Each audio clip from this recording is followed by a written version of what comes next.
नमस्कार दोस्तों, bloody wives के एक और बहुत ही ज़्यादा खौफनाक से बिल्कुल डरावने से एपिसोड में आप सभी लोगों का बहुत बहुत स्वागत है।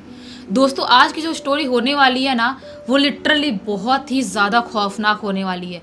एक फैमिली ने एक ट्रिप के दौरान इतनी कुछ बुरी वक्त को फेस कर लिया और कुछ इतना बुरा देख लिया जिसके बारे में उन्होंने कभी इमेजिन तक नहीं किया था। बिल्कुल इमेजिन नहीं किया था, क्योंकि ये घटना उन लोगों के साथ एक ऐसी ट्रिप के दौरान घटी थी। जो ट्रिप वो लोगों ने ये सोचकर निकाले थे कि हम कुछ सेलिब्रेट करने वाले, कुछ एंजॉय करने वाले हैं। वो नहीं जानते थे कि क्या ख़तरनाक चीज़ उनका इंतज़ार कर रही है। दरअसल हुआ यूँ था, रीवा में रहने वाला एक परिवार बड़ी खुशहाली से अपनी ज़िंदगी काट रहा था। इस परिवार में कौन कौन था ये बताता हूँ। राजू और संजू नाम के दो भाई, जिसमें से जो राजू था वो छोटा वाला भाई था और राजू की शादी 1 साल पहले ही हुई थी। जो संजू है उनकी शादी को टाइम हो चुका था और उनके 2 बच्चे थे। एक का नाम था मीरा और एक का नाम था नकुल। इनके पिताजी घर पे, मतलब टोटल कितने लोग हो गए? 7 लोग हो गए। 2 बच्चे, माँ बाप, 2 चाचा चाची और पिताजी, ठीक है, 7 लोग थे। तो ऐसा था ना कि जो संजू जी हैं वो एक अच्छी बड़ी कंपनी में एक अच्छा जॉब करते थे। काफ़ी समय से लगे हुए थे कि मेरा प्रमोशन हो जाए, लेकिन प्रमोशन हो नहीं रहा था। फिर जब फाइनली प्रमोशन हुआ तो घर के सारे लोग बहुत खुश हुए कि इतने टाइम से प्रमोशन अटका हुआ था, अच्छी सैलरी भी बढ़ गई है। तो तुरंत संजू राजू के पिताजी इनसे क्या कहते हैं कि यार भाई, तेरा प्रमोशन हो गया, इतने टाइम से लगा हुआ था, बहुत टाइम से तू जॉब वॉब में भी ये सब भागा दौड़ी कर रहा है, 7 दिन की छुट्टी ले, अपन घर वालों सबको पचमढ़ी लेके चलते हैं घूमने के लिए। पचमढ़ी मध्य प्रदेश का एक बहुत ही खूबसूरत हिल स्टेशन है। बोले वहाँ पर लेकर चलते हैं। तो संजू ने बोले कि ठीक है, अगले हफ्ते मैं छुट्टी लेता हूँ, घर पे नई बहू भी आई हुई है, मतलब राजू की पत्नी को लेकर बोल रहे हैं, उसको भी अच्छा लगेगा थोड़ा घूम के। आइए, जब से आइए तब से कहीं घूमना नहीं हुआ, ये लोग हनीमून वगैरह के लिए भी नहीं जा पाए हैं। 1 हफ्ते बाद ये 1 हफ्ते की अपने ऑफिस से छुट्टी ले लेते हैं। अब क्या है ना, इन लोगों के घर पे एक मिनी बस थी। जैसे एक बस होती है जिसमें कम लोग सवार हो सकते हैं, जो बड़ी फैमिली वाले लोग रखते हैं, जो जॉइंट फैमिली के लोग होते हैं। हाँ। एक मिनी बस थी और एक इनका ड्राइवर था। जहाँ कहीं भी जाना होता था वो अपनी इस मिनी बस से ही जाया करते थे। ये पूरी ट्रिप जो मार रहे होते थे अपने परिवार वालों के साथ। ड्राइवर से कहते हैं उस पर्टिकुलर डेट को कि चल भाई, आज अपन को पचमढ़ी निकलना है, 1 हफ्ते की अपनी ट्रिप होगी। रीवा से पचमढ़ी की दूरी लगभग 10 घंटे की। रास्ता नॉर्मल भी पड़ता, जंगल भी पड़ता, सब कुछ पड़ता। ड्राइवर ने बोला सर शाम को निकलते हैं, बेस्ट 6 बजे करीब निकल जाएंगे और पचमढ़ी अपन सुबह सुबह 4 बजे के आसपास पहुंच जाएंगे। सुबह सुबह पहुंचे रहेंगे, होटल में बढ़िया आराम करेंगे, सोएंगे साएंगे और फिर घूमने के लिए निकल जाएंगे। इन्हें बोले बेस्ट आइडिया है, शाम को निकलते हैं। शाम को ये सारे लोग अपनी मिनी बस में सवार हुए, पूरे परिवार के लोग, और निकल पड़े रीवा से पचमढ़ी जाने के लिए। 6 बजे से लेकर 12:30 बजे तक ये बस आराम से चलती रही, किसी तरह की कोई दिक्कत नहीं, बढ़िया से चल रही। एक जंगल वाला इलाका पड़ा भाई, घाटी वाला इलाका नहीं था, जंगल वाला इलाका था। कि अचानक से फट से कुछ आवाज आई। क्या हो गया? हाँ। सब समझ गए कि बस का टायर फट गया है। भागते भागते गए, सब लोग उतरे, बस से नीचे देखे, पीछे वाला एक टायर फट गया है। अब बस में एक स्टेपनी रखी हुई थी, टेंशन लेने वाली कोई बात नहीं थी। जो स्पेयर टायर होता है वो रखा हुआ था। मतलब अब क्या था कि जो फट गया था उस टायर को निकालना था और अच्छा वाला टायर को उसमें लगाना था उसकी जगह। वहाँ पे किसी को आता होगा तभी तो करेगा। ड्राइवर को आता था। ड्राइवर ने बोला आप लोग टेंशन मत लो, ये 10 मिनट का काम है, फटफट खोलूंगा, फटफट लगा दूंगा, आप लोग 10 मिनट रुको, यहाँ पे जंगल है, सुनसान है, स्ट्रीट लाइट भी कम दूर दूर लुपलुपाते हुए एकदम डिम में जल रही है। ड्राइवर जैसे ही अपना पाना पेचकस से सब लेके उसके पास गया, देखता है कि साला वो टायर का वो जो नट होते हैं ना, वो जंग खा गए हैं। और एक बार ऐसी चीज़ों के नट बोल्ट वगैरह जंग खा जाए तो फिर उसको तो आप खोल ही नहीं सकते, बड़ा मुश्किल हो जाता है। फिर मैकेनिक बुलाओ, उसको फिर आरी से कटवाओ, हाँ, तभी जाके वो चीज़ खुल पाएगी। उन्होंने बहुत कोशिश किया 10 मिनट तक और फिर फाइनली बोला कि ये जंग खा गया, मैं नहीं कर पाऊँगा। आप लोग अपने मोबाइल में देखो आसपास कोई मैकेनिक की दुकान है क्या, नंबर निकाल के फ़ोन करो। अब ये पॉसिबल नहीं। और लिटरली उस दिन वहाँ से एक भी गाड़ी गुजर नहीं रही है। और ये आधी रात का समय था, तो इस टाइम पे तो ऑब्वियस सी बात है कम गाड़ियाँ चलेंगी। हाँ, गुजर ही नहीं रही थी। लेकिन टूरिस्ट डेस्टिनेशन है, टूरिस्ट प्लेस है पचमढ़ी, लेकिन आज पता नहीं क्यों नहीं कोई जा रहा था, दिमाग खराब। ड्राइवर की अब ये बात सुनकर सभी लोगों ने अपना फ़ोन देखे और क्या पाया, अरे बाप रे, नेटवर्क नहीं है। जो भी ऑपरेटर का ये सिम चला रहे होंगे सब लोग, उस ऑपरेटर का नेटवर्क ही नहीं था। अब मोबाइल में नेटवर्क नहीं है तो सर्च कैसे करे किसी का नंबर? सब टेंशन में आ गए, बोले भाई तू ट्राई तो कर, कोशिश कर, तू लगे रहे, शायद खुल जाए। ड्राइवर ने बोला कर ही रहा हूँ। इतने में जो बच्ची मीरा थी उसकी नज़र पड़ी थोड़ी ही आगे एक लाइट के ऊपर, एक टिमटिमाता हुआ बल्ब। पापा पापा देखो वो बल्ब जल रहा है, वहाँ पे किसी का घर है लगता है। देखे सब लोगों ने, बोले हाँ यार लाइट जल रही है। तो मीरा के ही पापा यानी कि संजू बोले कि आप लोग सब लोग यहाँ पर रुको, मैं थोड़ी आगे से देख के आता हूँ कोई घर है क्या, हो सकता है उस घर में टेलीफोन मिल जाए। वो गए, घर वालों को सबको बस के पास छोड़कर जाके देखे, अरे ये तो ढाबा है। वो लौटे, घर वालों सबको बोले कि यहाँ पे ढाबा है, वो जो बल्ब जल रहा है वो घर नहीं वो ढाबा है, आप लोग चलो वहाँ पे चल के थोड़ा बैठो, सब लोग थक जाओगे इतना, मैं ड्राइवर के साथ रुकता हूँ और ये खुलवाने की कोशिश करता हूँ, जैसे टायर का काम हो जाएगा मैं आके बोलूँगा आपको। सब लोग चल पड़े और वो एक्चुअली ढाबा ही था। बाहर तरफ खटिया लगी हुई थी, अंदर की तरफ झाँक के देखे होंगे तो कोई दिखा नहीं होगा, ढाबा खुला हुआ था। तो वो खटिया में बैठ गए। लेकिन इतनी रात में ढाबा खुला था, बड़ी बात थी। नहीं, लेकिन ऐसे हाईवेज में कई बार खुला रहता है, ट्रक ड्राइवर्स के लिए, बस वालों के लिए 24/7 खुला रहता है, मैंने देखा हूँ बहुत सारे। तो ये लोग वहाँ पे खटिया में जाके बैठ गए। अब यहाँ पर ये लगे हुए देखने में, यार खुल नहीं रहा है ये टायर। हाँ, ड्राइवर फिर से इनकी तरफ देख के बोलता है कि साहब एक काम कीजिए, आप भी ढाबे में जाके बैठ जाइए, क्योंकि इसको मैं खोल तो लूँगा लेकिन समय लगेगा। अपने पास एक आ रही है, उससे धीरे धीरे करके काटता हूँ और आप लोग कोशिश करते रहिए, हो सकता है ढाबे वाले के पास किसी का नंबर मिल जाए, उसके पास टेलीफोन हो, आप किसी मैकेनिक को बुलवाइए और मैं भी अपना काम कर रहा हूँ। बोले ठीक है भाई, कोई ज़रूरत पड़ेगी तो आके बोल देना। ठीक है, ये भी ढाबे की तरफ चल पड़े। ढाबे की तरफ आए, देखे कि घर वाले तो सारे बाहर बैठे हुए हैं। तो अपने छोटे भाई राजू से कहते हैं, संजू जी कि तूने पूछा क्या ढाबे वाले के पास, उसका पास कोई लैंडलाइन वगैरह है क्या, क्योंकि उससे तो हो नहीं पा रहा है अपने ड्राइवर से, पता नहीं और कितना टाइम लग जाएगा। बोला नहीं पूछा, पूछ के आता हूँ, आप बैठो। तो संजू जी बैठ गए। अब राजू अंदर की तरफ गया देखने के लिए कोई दिखाई दे, तो हाँ एक आदमी खड़ा हुआ था, ढाबे का मालिक था शायद, नॉर्मल सा दिख रहा था, मिडिल क्लास टाइप, बनियान पहना हुआ था, सफ़ेद रंग की, छेद थे थोड़े जैसे। उसके पास जाता है, बोलता है आपके पास फ़ोन है क्या, हमारे साथ ऐसा ऐसा हो गया है। आदमी बोलता है फ़ोन तो नहीं है साहब, ये सारी चीज़ें से हम दूर हैं, हमारे पास खाने पीने की चीज़ है, भूख लगी है तो कुछ बना दूँ, खाओगे। राजू ने सोचा कि चलो यार नंबर नहीं है, ड्राइवर भी अपने काम में लगा हुआ है, हो सकता है कर लेगा थोड़ी देर में, सारे लोग शाम से निकले हुए हैं, भूख तो लगी होगी, हम खाने पीने का कुछ लेके निकले नहीं थे। एक काम करो भाई, आप एक एक आलू के पराठे लगा दो 7 जगह। खुश हो गया ढाबे वाला भी, बोला आप बैठिए, बस फटाफट लेकर आए 10 मिनट में।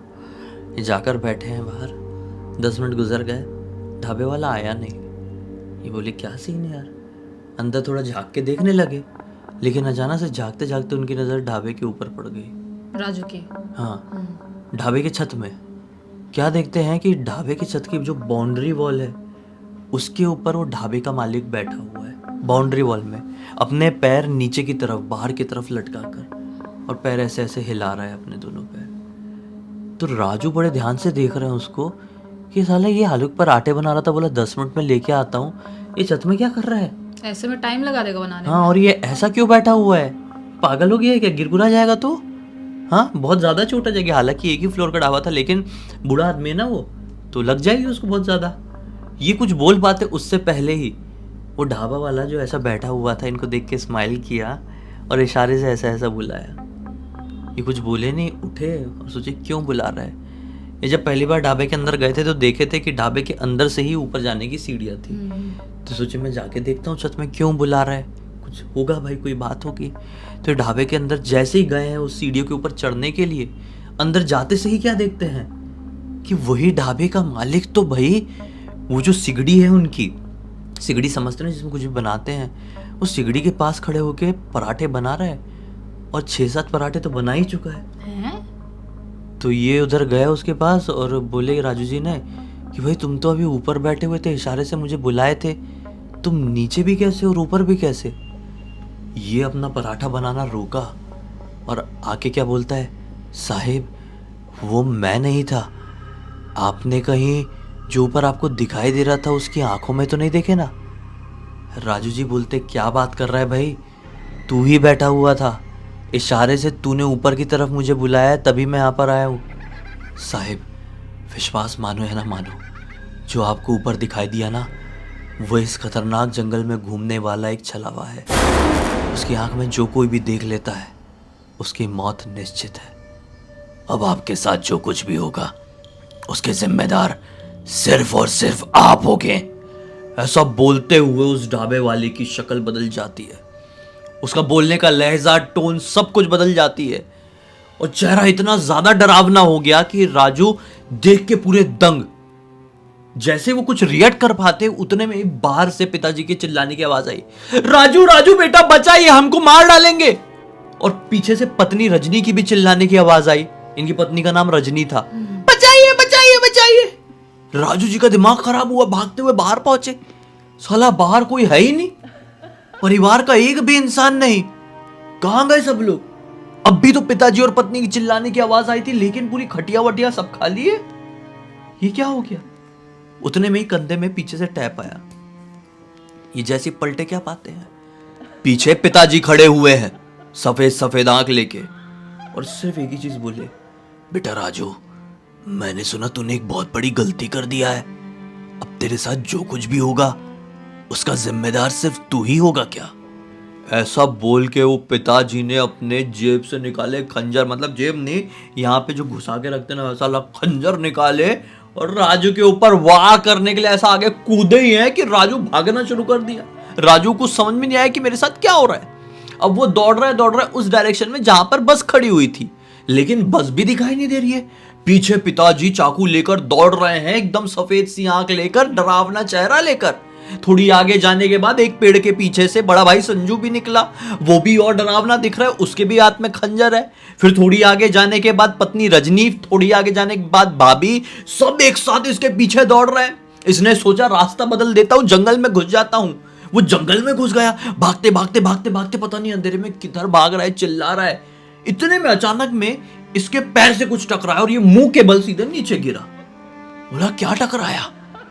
पीछे पलट कर देखा तो ना पिताजी भाग रहे थे, ना भाभी, ना पत्नी, ना भैया, कोई नहीं भाग रहे थे। लेकिन मैं टकराया किससे।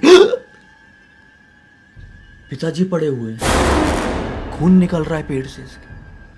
पिताजी पिताजी क्या हो गया, क्या हो गया, ठीक तो आप। पिताजी बड़े कराते हुए, राजू बेटा वो हम सबको मार डालेगा। भैया कहाँ है पिताजी, भैया, संजू भैया कहाँ है। वो देख वो पड़ा हुआ है। भागते हुए संजू भैया के पास गया, संजू भैया को उठा रहा है, संजू भैया की सांसें रुकी हुई है। बचाइए। पत्नी रजनी की चिल्लाने की आवाज आई। ये सोचा उस तरफ से आवाज आई, ये अपने भाई पिताजी को छोड़ के पत्नी की तरफ भागने को है कि बीच में फट से कोई ऐसी ब्लैक शेडो आई, 3D शेडो, मतलब कोई इंसान ही हो लेकिन पूरा ब्लैक। उसका चेहरा, हाथ, पैर, शरीर कुछ भी दिखाई नहीं दे रहा है, लेकिन सिर्फ परछाई दिखाई दे रही है। फट से बीच में ऐसा गला पकड़ी और ऐसा हवा में उठा दी। इसका पूरा दम घुटने लगा, पूरी सांस वास रुक गई, कैसे बोले कैसे नहीं। उस परछाई से आवाज आई, देख तुझे अगर किसी की भी जान बचानी है ना तो अपनी जान देनी होगी। ये बोलते हाँ मैं तैयार हूं, आप सबको छोड़ दीजिए, मुझे भी छोड़ दीजिए।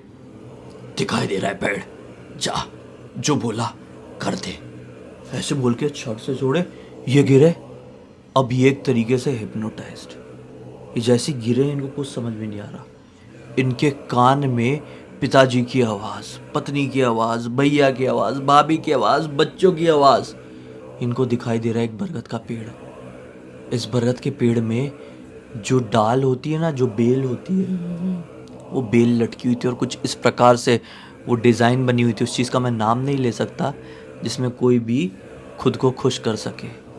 वो उस पेड़ की तरफ बढ़े, उस बेल को हाथ लगाकर उसमें चढ़ के जैसे ही उसमें लटकने की कोशिश किए हैं, जोर से किसी ने घट से खींचा। ये मुंह के बल गिरे, नाक में बहुत जोर से चोट आई और खून बहने लगी और ऐसा लगा एक हिप्नोटाइजेशन टूटा। और जैसे रियलाइज किए सामने सब लोग खड़े हुए सही सलामत, पिताजी, भैया जी, भाभी जी, पत्नी जी, दोनों बच्चे जी सामने ही खड़े हुए हैं। पिताजी गुस्से में आए, राजू राजू तुझे क्या हो गया है, तू कुछ जवाब क्यों नहीं दे रहा है। पिताजी मैं ठीक हूँ, लेकिन आप लोग को क्या हो गया। पिताजी बोले हमको क्या हो गया, तुझे क्या हो गया। इतने में पीछे से ड्राइवर साहब आ गए, बोले क्या हो गया आप लोगों को, ठीक तो है ना, वो गाड़ी बन गई है चलिए। इतने में पीछे से ढाबा वाला भी आया, पानी लेके, लीजिए लीजिए पानी लीजिए। वो फटाफट पानी पिए, मुंह पे मारे। साहब मैंने बोला था ना, अब आपके साथ जो कुछ भी होगा अब आप ही उसके जिम्मेदार होंगे। आप जल्दी से जल्दी यहाँ से निकल जाइए, इस जंगल से बाहर। पिताजी ने राजू का हाथ पकड़े और भागते भागते अपनी बस की तरफ। बस में सवार हो गए। ड्राइवर को कुछ समझ में नहीं आ रहा है, क्या वो ड्राइवर को कुछ थोड़ी मालूम है, और ना ही राजू को कुछ मालूम है, और ना ही अब तक आपको कुछ समझ में आएगी क्या हुआ। ये लोग भागते भागते भागते भागते बस में सवार हुए। पिताजी ने बोले जल्दी से निकाल यहाँ से गाड़ी, फुल स्पीड में। ड्राइवर ने भी एक्सीलेटर दबाया और तेजी से जंगल के बाहर। राजू सबका मुंह ही देख रही है, क्या हुआ। अब पिताजी बोलते हैं कि बेटा तुझे हो क्या गया था, हमने देखे तू ढाबे से निकल कर आया है और अचानक से आके बाहर ना चिल्लाने लगा कि पिताजी कहाँ हो, रजनी कहाँ हो, भैया कहाँ हो। और जहाँ हम लोग बैठे हैं उस खटिया के ऐसा राउंड राउंड राउंड राउंड मारने लगा। हम लोगों ने तुझे बोलने की कोशिश की कि क्या हो गया राजू, ठीक तो है ना, लेकिन तूने कुछ जवाब नहीं दिया। फिर मैं उठा, तुझे कंधे में ऐसा टैप करके पूछा कि राजू कुछ प्रॉब्लम तो नहीं है, ठीक तो है ना। तू मुझे देख के बहुत जोर से चिल्लाया और फिर से भागना शुरू कर दिया, यही खटिया के 4 राउंड। हमने सोचा क्या हो गया क्या नहीं। फिर अचानक से तू रुका, वो बरगद के पेड़ में देखा, उस पेड़ में तूने एक बेल बनाया खुद, उसका ऐसा पैटर्न बनाया और उसमें जाके तू खुद को खुश करने वाला था। बेटा मैंने तुझे खींच लिया, तुझे क्या हो गया था, क्या दिखाई दे रहा था। ये बोलता कुछ नहीं पिताजी, बस मुझे इतना याद है कि ढाबे वाले ने बोला था कि अब आपके साथ जो कुछ भी होगा उसके जिम्मेदार आप खुद होंगे। उसके बाद पिताजी मुझे कुछ नहीं मालूम, कुछ ऐसा ऐसा दिखाई दिया जिसे मैं आपको बताऊंगा ना अभी तो आप समझोगे ही नहीं। आप जाने दो, पचमढ़ी चलते हैं। ये पचमढ़ी पहुंचे हैं, काहे की छुट्टी मनाए, टेंशन में बीते ये पूरे 1 हफ्ते, लेकिन ठीक है। और फिर जब लौटना हुआ तो बोले सुबह सुबह निकलेंगे 6 बजे, ताकि अपन दोपहर में अपने घर पहुंच जाए। रात में उस एरिया में भटकना ही नहीं है, रुकना ही नहीं है। वो तो बहुत अच्छा किए जो दिन में आने का डिसाइड किए, लेकिन जहाँ तक ये समझ में आ रहा है कि शायद ये छलावा का काम है। जो छलावा ऐसे ही रोड पे चलते फिरते गाड़ियों को, लोगों को ऐसे छल लेता है, उसके दिमाग को एक भ्रम में डालता है और भ्रम में डाल के वो इंसान खुद के साथ कुछ इतना बुरा कर जाता है जिसके बारे में वो कभी सोचा भी नहीं रहता है। सही बात है। इस पूरी घटना की जानकारी किसी और ने नहीं, बल्कि खुद नकुल ने, जो इनका भतीजा था राजू का, उसने इंस्टाग्राम पर हमको लिख कर भेजा। मैं पढ़ा तो मैंने बोला शॉक्ड, अरे इसके ऊपर फिल्म बन जाए, वही तो फिल्म हिट हो जाएगी। इतना मतलब ये इंटरेस्टिंग तो नहीं बोलना चाहिए, लेकिन ये था वैसा शॉकिंग था, शॉकिंग था। अरे इंटरेस्टिंग क्यों नहीं था, मतलब, तुम इमेजिन करो, मैं कहानी बताते बताते मैं उस जगह पर था। मतलब किसी की दुख भरी कहानी को वैसे इंटरेस्टिंग नहीं बोल सकते उस वे में, इसलिए मैं बोल रही थी कि ये तो दुख भरी कहानी हुई ना। वैसे हाँ सही बात है। खैर उम्मीद करते हैं कि आज की इस कहानी के जरिए आप लोग कोई ना कोई सीख तो मिली गई होगी और साथ में कोई मनोरंजन भी। तो इसी बात पे अब तक देख लिए हैं तो लाइक जरूर कर देना, चैनल को सब्सक्राइब करके बेल आइकन दबा के ऑल के ऑप्शन में क्लिक करना, क्योंकि इस तरह के हैरान कर देने वाले खौफनाक वीडियोस डेली आप लोगों के सामने लेके आते रहते हैं। इंस्टाग्राम की लिंक इस वीडियो के डिस्क्रिप्शन बॉक्स में मिल जाएगी, क्लिक करके वहाँ पे भी पहुँच जाना। आपके साथ भी ऐसी कोई घटना कहानी जुड़ी होगी तो लिख भेजना, हो सकता है हमारा अगला वीडियो कल आपके हिसाब से ही बन रहा होगा। तो चलिए कल फिर से मिलते हैं, तब तक के लिए बहुत बहुत धन्यवाद। आपका दिन शुभ हो।